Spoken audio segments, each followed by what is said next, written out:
Hi friends, welcome back to my channel. ముందుగా అందరికీ అయోధ్య బాలరాముని ప్రాణప్రతిష్ఠ ప్రారంభ శుభాకాంక్షలు. అయోధ్య శ్రీరాముని చరిత్రలో చాలా ప్రాముఖ్యం ఉన్న నగరం. శ్రీరాముడు ఈ అయోధ్యలోనే జన్మించినట్లు చరిత్ర చెబుతుంది. కోట్లాది మంది భారతీయుల కల అయిన అయోధ్య రామ మందిరం నిర్మాణం పూర్తి చేసుకొని ఈరోజు అనగా జనవరి 22న బాలరాముని విగ్రహ ప్రాణ ప్రతిష్ఠ అంగరంగ వైభవంగా జరిగింది. సుమారు 500 సంవత్సరాలుగా రాముడు పుట్టిన అయోధ్యలో రామాలయం లేకపోవడం చాలా దురదృష్టం మన హిందూ ప్రజలకి. నేటితో ఆ బాధ అయితే పోయినట్లే. మన అయోధ్య రామాలయం చాలా ప్రత్యేకం. ఎందుకంటే రాముడి జన్మభూమిగా భావించే చోటు కాబట్టి. ఈ రామ మందిరాన్ని నిర్మించడం కోసం ఎన్నో పోరాటాలు జరిగాయి, మరెన్నో వివాదాలు చుట్టుముట్టాయి. ఎంతోమంది ప్రాణత్యాగాలు చేశారు. ఎట్టకేళ్లకు 500 ఏళ్ల హిందువుల కళ అయితే నెరవేరినందుకు యావత్ భారతదేశం అంతా రామనామంతో పరవశించిపోతున్నారు.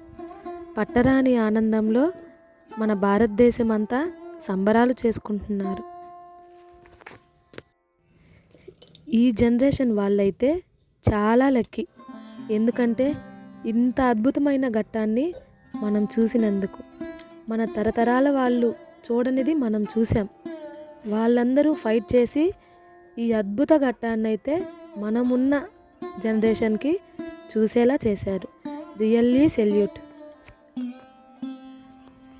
అందుకు అయోధ్య బాలరాముని ప్రాణప్రతిష్ఠ సందర్భంగా నేనైతే ఇలా ముగ్గు వేసి ఎంతో ఆనందంగా ఈ కార్యక్రమాన్ని అయితే జరుపుకున్నాము. జై శ్రీరామ్. ఫ్రెండ్స్, ఈ సందర్భంగా మా ఊరిలోని రామాలయంలో మా రాముణ్ణి కీర్తిస్తూ పూజలు భజనలు చేసి అన్నదాన కార్యక్రమాన్ని నిర్వహించాము. మీకోసం భక్తులు పాడిన భజన పాటలైతే వినిపిస్తాను, వినేయండి. రామాలయం ధ్వజస్తంభం ముందు అందరం రామజ్యోతులనైతే వెలిగించాము.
భజన కార్యక్రమం అయితే పూర్తయింది ఫ్రెండ్స్. అన్నదాన కార్యక్రమం కూడా పూర్తి చేసుకొని చివరిగా భజన భక్తులు అయితే భోజనం చేసిన తర్వాత ఈ కార్యక్రమాన్ని అయితే ముగించడం జరిగింది. ఫ్రెండ్స్, ఈ విధంగా అయోధ్య బాలరాముని ప్రాణప్రతిష్ఠ సందర్భంగా మా ఊరి రామాలయంలో ఆ వేడుకను ఎంతో ఘనంగా జరుపుకున్నాము. ఫ్రెండ్స్, ఈ వీడియో మీకు నచ్చినట్లయితే లైక్ చేయండి, షేర్ చేయండి, కామెంట్ చేయండి. కొత్త వాళ్ళు ఎవరైనా మన ఛానల్ని చూస్తున్నట్లయితే సబ్స్క్రైబ్ చేసుకోండి. మరిన్ని వీడియోల కోసం మన ఛానల్ని అయితే తప్పకుండా సబ్స్క్రైబ్ చేసుకోండి. Please do subscribe. Thanks for watching.